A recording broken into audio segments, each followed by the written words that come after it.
La plus grande tristesse dans la vie de Sonia Mabrouk, la célèbre journaliste franco-tunisienne, a probablement été la perte de sa mère en octobre 2022, un événement qui a laissé un vide incompressible dans son cœur.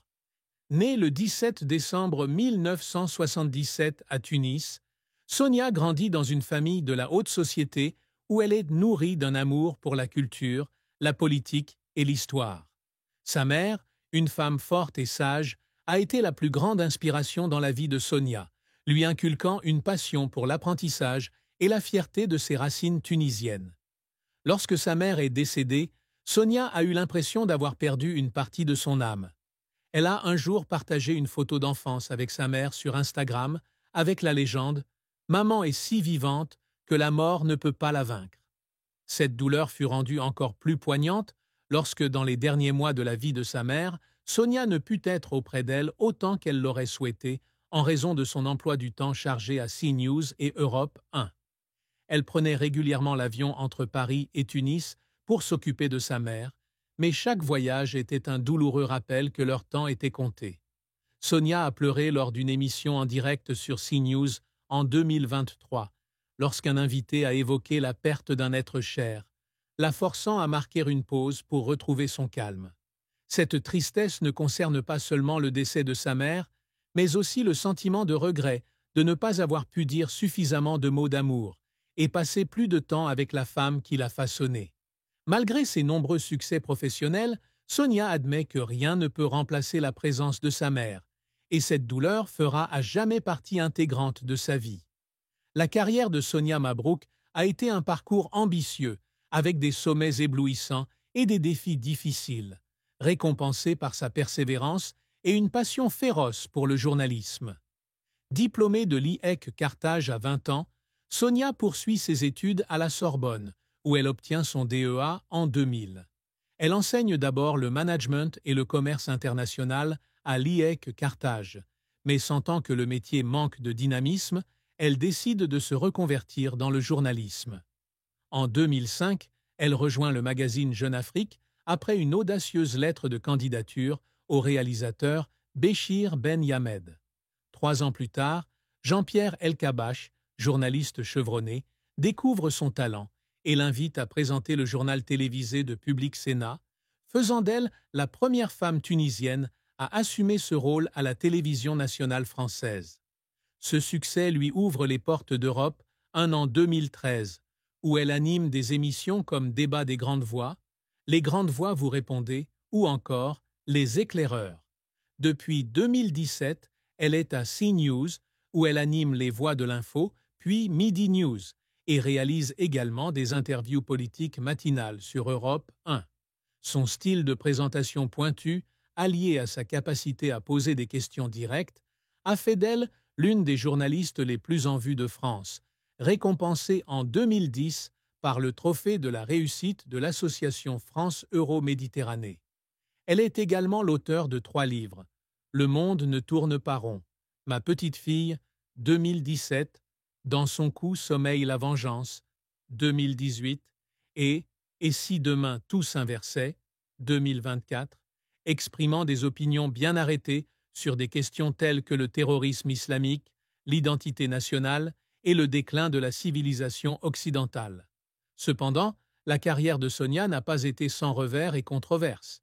L'un des moments les plus difficiles fut lorsqu'elle fut rejetée pour le rôle de présentatrice du journal télévisé 19-20 sur France 3 en 2008, alors qu'elle figurait sur la liste finale des candidats.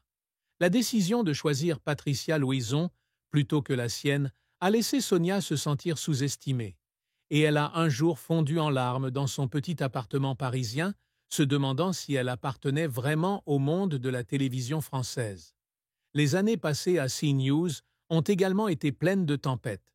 Ses opinions conservatrices, notamment sur l'immigration, l'islam et le wokisme, lui ont valu d'être qualifiée d'extrême droite par des journaux comme Libération, Le Monde et Télérama. Un événement marquant a eu lieu en 2021 lorsque Libération l'a qualifiée de directrice de la réaction, une étiquette qui, selon elle, déformait sa véritable personnalité. En 2023, elle a suscité la controverse lorsqu'elle s'est exprimée lors d'un événement organisé par les Éveilleurs, un groupe conservateur affilié à Valeurs Actuelles, sur l'infiltration islamique en France, ce qui a conduit à des accusations d'incitation à la haine. Sonia a ensuite fait l'objet d'une enquête interne à CNews et elle a un jour pleuré au bureau après une réunion tendue, se sentant rejetée par ses collègues. Malgré une apparence toujours forte, ces pressions l'ont amenée à remettre en question le chemin qu'elle avait choisi à plusieurs reprises, mais le soutien du public et sa conviction de dire la vérité l'ont aidée à surmonter ces pressions. Les larmes de Sonia, bien que rarement vues en public, témoignent de la lutte intérieure d'une journaliste qui essaie toujours de défendre ses opinions dans un monde médiatique divisé. Une fin triste dans la vie de Sonia Mabrouk fut le décès de sa mère en octobre 2022, un événement qui marqua un chapitre douloureux de son parcours. La mère de Sonia, en l'honneur de laquelle elle a nommé sa fille Soraya, était une figure centrale dans sa vie. Non seulement elle a inculqué à Sonia l'amour de la culture et de l'histoire tunisienne, mais elle l'a également soutenue dans des décisions audacieuses, comme celle de quitter son poste d'enseignante pour se consacrer au journalisme. Lorsque sa mère a reçu un diagnostic de maladie en phase terminale en 2021, Sonia a eu du mal à concilier son emploi du temps chargé avec les soins qu'elle devait lui prodiguer.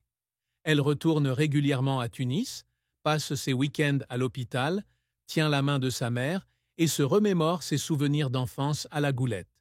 Cependant, son emploi du temps chargé à CNews et Europe l'a empêchée d'être avec sa mère autant qu'elle l'aurait souhaité. Une amie proche a déclaré que Sonia avait pleuré pendant le vol Tunis-Paris, se sentant impuissante lorsqu'elle a réalisé que sa mère s'éteignait. À la mort de sa mère, Sonia revient à Tunis pour les funérailles, se tient silencieusement près de la tombe et écrit une longue lettre à sa mère, exprimant son regret de ne pas avoir pu lui dire au revoir correctement. Cet événement a laissé Sonia avec une profonde tristesse, le sentiment de ne pas avoir rempli son rôle de fille. Bien qu'elle soit retournée au travail peu de temps après, elle portait une blessure difficile à guérir, partageant souvent des souvenirs de sa mère sur les réseaux sociaux afin de la garder vivante dans son esprit. L'amour et le mariage de Sonia Mabrouk sont une histoire à la fois romantique et difficile, avec des chagrins secrets qu'elle révèle rarement publiquement.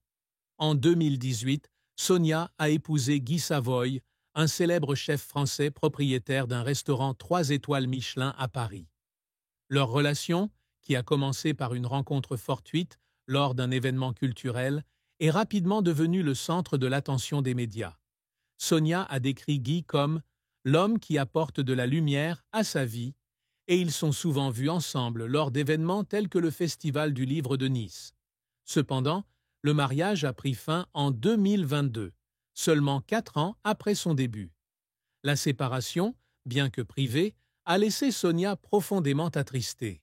Elle a un jour confié à un ami que les pressions du travail, associées à des différences de style de vie, Guy était engagé dans le restaurant, tandis que Sonia était prise dans la frénésie médiatique, les avaient éloignés. Sonia a fondu en larmes en signant les papiers du divorce, sentant qu'elle n'avait pas réussi à préserver une relation dont elle croyait autrefois qu'elle durerait. Bien qu'elle entretienne une relation respectueuse avec Guy, elle admet que la rupture a été l'un des moments les plus douloureux de sa vie. En 2024, Sonia a trouvé une nouvelle joie en devenant maman de sa petite Soraya, née le 26 juillet. Elle a annoncé publiquement son bonheur sur Instagram, décrivant Soraya comme un cadeau du ciel et donnant à sa fille le nom de sa mère en mémoire.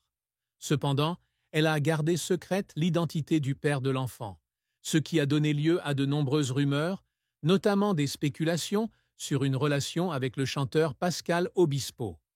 Bien qu'Obispo l'ait nié, les rumeurs ont laissé Sonia se sentir violée, une tristesse secrète de ne pas pouvoir protéger sa vie personnelle de la curiosité du public. Elle a écrit un jour dans une lettre à Soraya, révélée par un proche, que « Je veux juste que tu grandisses en paix, mais je crains que ce monde ne le permette pas. » Les difficultés amoureuses et conjugales de Sonia, de son divorce avec Guy Savoy à la pression médiatique, témoignent de sa lutte pour équilibrer sa carrière et son bonheur personnel.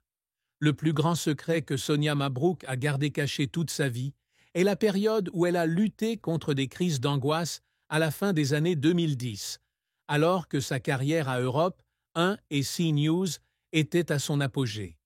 La pression d'animer des émissions de débat politique, les critiques constantes de ses opinions conservatrices et l'attente d'être toujours parfaite à l'antenne l'ont poussée dans un état de trouble. Certains collègues proches ont raconté qu'il y avait des jours où Sonia arrivait sur le plateau avec les yeux rouges, mais gardait toujours le sourire devant la caméra. Elle a secrètement consulté un thérapeute à Paris, participant à des séances hebdomadaires de conseil pendant près de 2 ans, mais n'en a pas parlé à sa famille ou à ses amis. Sonia craignait qu'admettre ses problèmes